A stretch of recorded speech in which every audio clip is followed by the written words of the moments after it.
Hello दोस्तों, मैं उत्तम कुमार। मेरे यूट्यूब चैनल उत्तम क्लासेस में आप सभी का स्वागत है। जैसे पिछला वीडियो आप लोगों ने देखा होगा तो मैंने उसमें रेशियो प्रोपोर्शन का बहुत सारे महत्वपूर्ण क्वेश्चन कराए हैं, जो अभी तक बहुत सारे एग्जाम में सारे क्वेश्चन आ चुके हैं। तो आप लोगों से निवेदन है कि पिछला क्लास का जितना मैथ्स है सारे का एक नोट्स बना के अच्छी तरह से प्रैक्टिस करें, ताकि आपको आने वाले एग्ज़ाम में महत्वपूर्ण सहायता मिले। तो ठीक है दोस्तों, अब हम लोग चलते हैं उससे अब आगे की ओर। तो आज का जो क्वेश्चन है दिया हुआ है, नौकरी के लिए कितने आवेदकों ने आवेदन के लिए आवेदन किया था यदि चयनित और गैर चयनित के बीच का अनुपात 19:17 था। यदि 1200 कम आवेदकों ने आवेदन किया होता और 800 आवेदक कम चुने जाते तो चयनित एवं गैर चयनित आवेदकों के बीच का अनुपात 1:1 होता। तो इस क्वेश्चन में पूछा है आपसे कुल कितने आवेदकों ने आवेदन किया चयनित और अचयनित में, ये हमें बताना है। ठीक है दोस्तों, और यहाँ एक बात देखिए, यहाँ 1200 कम और 800 कम, तो जैसे पहले ही मैंने बता चुका हूँ, जब कम कम रहे तो उस समय हमें माइनस करना है। ठीक है, तो चलिए हम लोग सबसे पहले चलते हैं, इसका चयनित और अचयनित के बीच का अनुपात लिखते हैं।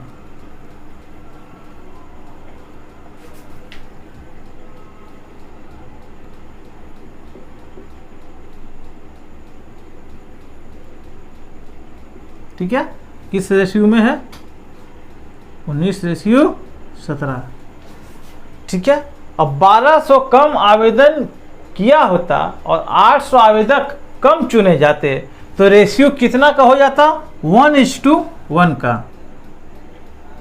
1:1 का। ठीक है, अब इसको अनुपातिक मान के लिए हम लोग क्या करते हैं, इसके बीच का हमेशा अंतर, यानी 19 एकम 19, 17 एकम 17, तो 19 में से 17 चला गया तो अनुपात 2।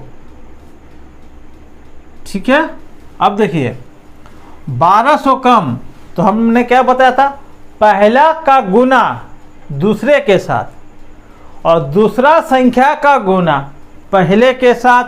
तब देखिए 1200 को 1 से गुना करेंगे तो 1200 और 800 को 1 से गुना करेंगे तो 800, तो 1200 और 800 के बीच के अंतर कितना होगा? 400। चूंकि कम कम है, कम कम है, उस समय में क्या करते हैं, घटाते हैं। तो 1200 माइनस 800 बराबर 400। ठीक है, यानी अनुपात 1 का मान कितना आ गया? 2 दूनी 4। अनुपात 1 का वैल्यू हमारा आ गया 200। तो अनुपात 1 का वैल्यू 200 आया। तो देखिए दोस्तों, यहाँ पर अगर ये कम और 1 में अधिक बोलता, उस केस में हम क्या करते, 1200 और 800 को जोड़ देते हैं। हम लोग जानते हैं 2 रंग तो जोड़ के और 1 रंग तो माइनस। यहाँ पर हमारा 1 रंग है इसलिए वाला माइनस किए। तो अनुपात 1 का मान 200। तब पूछा है आवेदकों की कुल संख्या कितनी थी। तो शुरू में देखिए ये कितना था, 9 7 16 का 6 2 1 3, यानी अनुपात 36 बराबर कितना?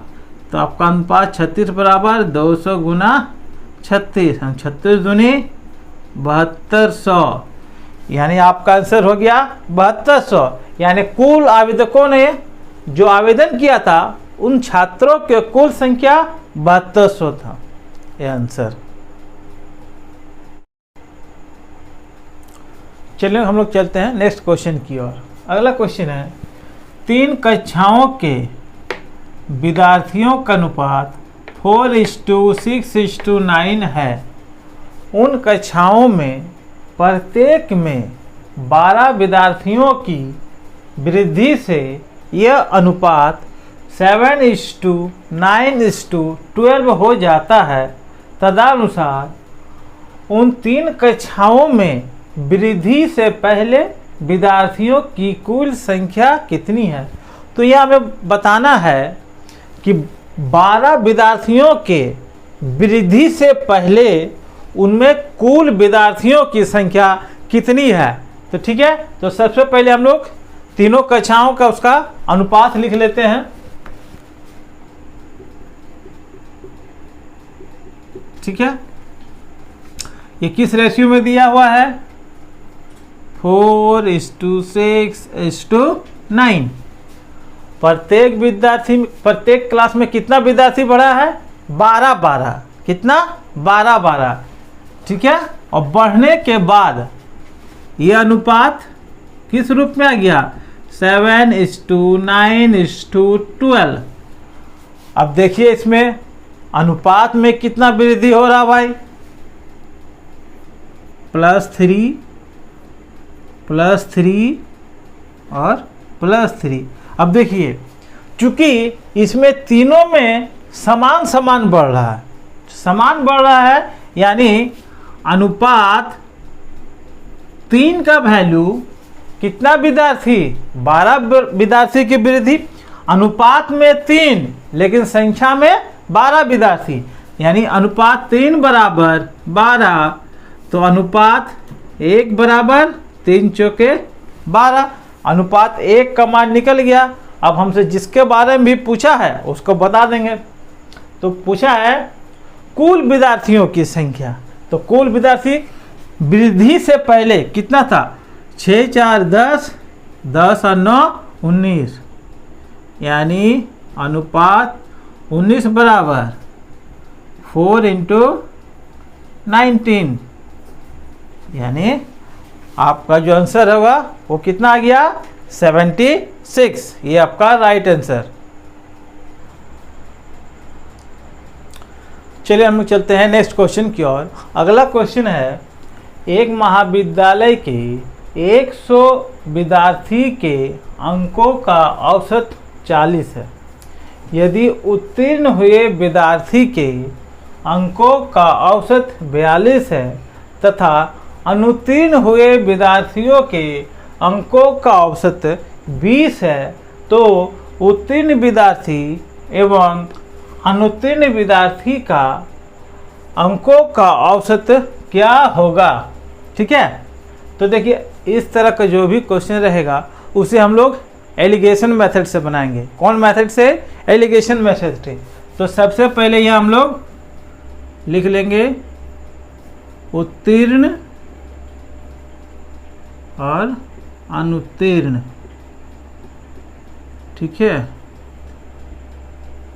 उत्तीर्ण और अनुत्तीर्ण। अब देखिए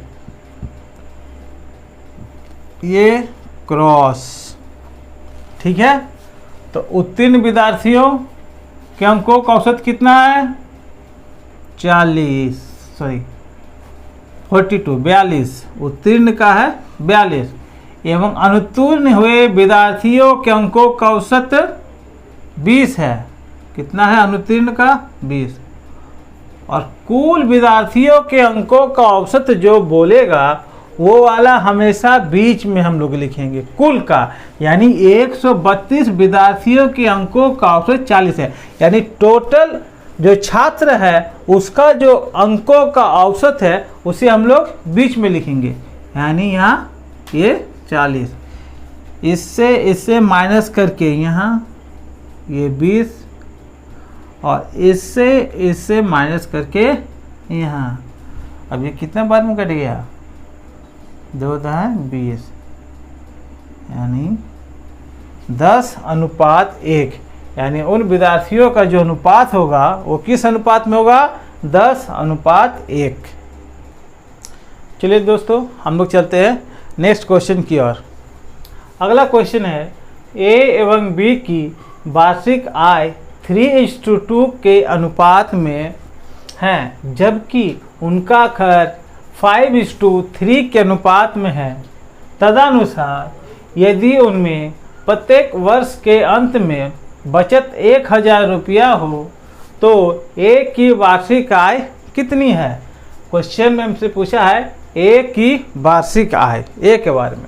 तो चलिए सबसे पहले हम लोग इसका अनुपात ले लेते हैं। इसका आय का अनुपात 5:3 है, ठीक है। और व्यय कितना है, वो किस अनुपात में हो जाता है, सॉरी, ए और बी के आय में अंतर दिया हुआ है 3:2 और ये व्यय में दिया हुआ 5:3, ठीक है। तो हम लोग पहले ही जानते हैं कि इसका जो अनुपातिक मान होगा वो सबसे पहले क्रॉस करके गुना और उनका बीच का अंतर। तो 3 तिया 9, 5 दूनी 10, 10 में से 9 घटाएंगे यानी अनुपात 1। अब देखिए अनुपात में कितना का अंतर, 1। और वर्ष के अंत में दोनों समान बचत करता है, समान बचत, यानी अनुपात 1 का वैल्यू 1000 रुपया। तो पूछा है तो ए की वार्षिक आय कितनी है, तो ए की जो आय कितनी थी, अनुपात 3, यानी अनुपात 3 बराबर 1000 गुने 3 यानी 3000। ये 3000 आपका राइट आंसर है।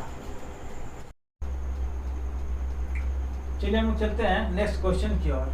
अगला क्वेश्चन है, आलिया, दीपिका और करण में रुपये 427 की राशि को आपस में इस प्रकार बांटा है कि आलिया के हिस्से का 3 गुना, दीपिका के हिस्से के 4 गुना और करण के हिस्से के 7 गुना आपस में बराबर है। तो करण का हिस्सा ज्ञात करें, ठीक है।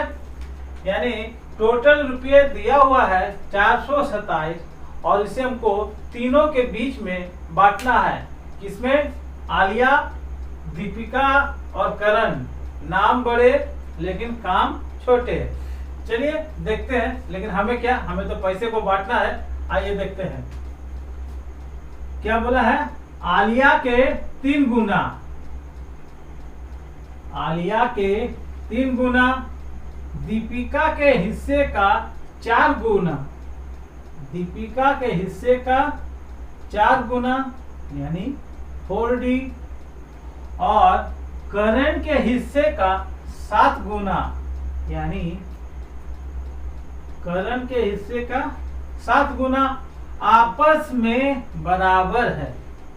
तो करण का हिस्सा ज्ञात करें। तो देखिए अगर आप लोगों ने मेरा पहला वीडियो देखा होगा तो मैंने इस तरह का क्वेश्चन का पहले डिस्कशन करा चुका हूँ। ये वाला क्वेश्चन कौन वाला आ गया, ढक ढक के। कौन क्वेश्चन है, ढक ढक के। यानी जब ए का मान पूछेगा तो ये दोनों आपस में गुना, जब इसका मान पूछेगा तो ये वाला ए और के का आपस में गुना, और जब इसका बारे में पूछेगा तो ये दोनों आपस में गुना। माने जिसके बारे में पूछेगा उसे हमको ढक देना है और आगे आपस में गुना कर देना है। तो चलिए हम लोग निकाल लेते हैं। आलिया, दीपिका और ये करण, ठीक है। तो इसका निकालना है तो इसे आपस में गुना, 4 सत्ते 28। इसे निकालना है तो ये दोनों आपस में गुना यानी 7 तिया 21। इसके बारे में निकालना तो ये ढक देंगे और ये दोनों गुना, 4 तिया 12। यानी इनका जो रेशियो हो गया 28 अनुपात 12।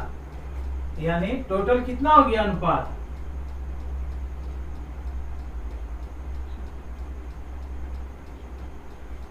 यानी अनुपात 61 बराबर कितना दिया हुआ है, 427। तो अनुपात 1 बराबर कितना निकल जाएगा, ये 7 एकम 7 7 42 है ना। ये 7 बाद में कट जाएगा, ठीक है। यानी अनुपात 1 का वैल्यू कितना निकल गया, 7। हमें किसका निकालना हिस्सा, करण का हिस्सा। तो करण का हिस्सा कितना है, अनुपात 12। तो अनुपात 12 बराबर 7 गुने 12 यानी 12 सते 84, यानी 84 का हिस्से में कितना रुपया आएगा? 84 रुपया। करंट के हिस्से में कितना रुपया आएगा? 84। ये आपका आंसर हो। चलिए हम चलते हैं नेक्स्ट क्वेश्चन की ओर। अगला क्वेश्चन दिया हुआ है 900 रुपये को A, B और C में इस प्रकार बांटा गया कि 1/2A बराबर 1/3B बराबर 1/4C हो तो A, B तथा C के हिस्से ज्ञात करें। ठीक है, आइए हम लोग देखते हैं। 1/2A बराबर 3B, ये आपका दिया हुआ है। ठीक है, हमको सबसे पहले यहाँ पर A और B और C का मान निकालना है। ठीक है, तो क्या करेंगे, ये सबका हम लोग पहले एलसीएम ले लेंगे। 4, 3 और 2, तो एलसीएम इसका कितना हो जाएगा? 12। तो 2 छक 12, 6A बराबर 3 चौके 12, 4B 4 तिया 12 3 यानी 3C, ये हो गया। ठीक है, बाटा हम लोग तोड़ दिए। अब देखिए उसको ढक ढक के बना देते हैं। 4 तिया यानी A/B/C, 4 तिया 12, 6 तिया 18 और 6 चौके 24। अब इसको काट दीजिए। 6 दूना 12, 6 तिया 18, 6 चौके 24। अब देखिए हमारा रेशियो कितना आ गया? 2:3:4 का। अब कुल रुपया कितना दिया हुआ है? 900, यानी 4, 3, 7, 2, 9, यानी अनुपात 9 का मान दिया हुआ है 900 रुपया। तो अनुपात 1 बराबर 100। तो बोला है A तथा B तथा C का हिस्सा। ठीक है, ये तीनों का हिस्सा पूछा। ठीक है, तो इसमें 2 से मल्टीप्लाई यानी ये हो जाएगा 200। इसमें 100 से मल्टीप्लाई करेंगे तो 300 और इसमें 100 से मल्टीप्लाई करेंगे तो 400, यानी आप सब में 100 × 100 × 100। ठीक है, ये आपका राइट आंसर। देखिए जब ये बट्टा वाला जब भी रहेगा क्वेश्चन, तो आपको इतना करने की कोई जरूरत नहीं है। ये जो रेशियो दिया रहेगा वही उसका रेशियो होता है, यानी A/B/C का कितना दिया हुआ है? 2:3:4। आपको एलसीएम लेने की जरूरत नहीं है, आप इसे डायरेक्ट भी बना सकते हैं। ठीक है, ये हुआ आपका राइट आंसर। तो दोस्तों मेरा वीडियो अगर आप लोगों को अच्छा लगे तो इसे लाइक, शेयर एंड सब्सक्राइब करना ना भूलें। अगर आप लोगों को किसी प्रकार का क्वेश्चन का डाउट हो तो उसे कमेंट बॉक्स में जरूर कमेंट करें, ताकि मैं उसके लिए अलग से एक वीडियो बनाकर उसका सारा सॉल्यूशन दे सकूं। तो ठीक है दोस्तों, आज के लिए इतना। Bye bye.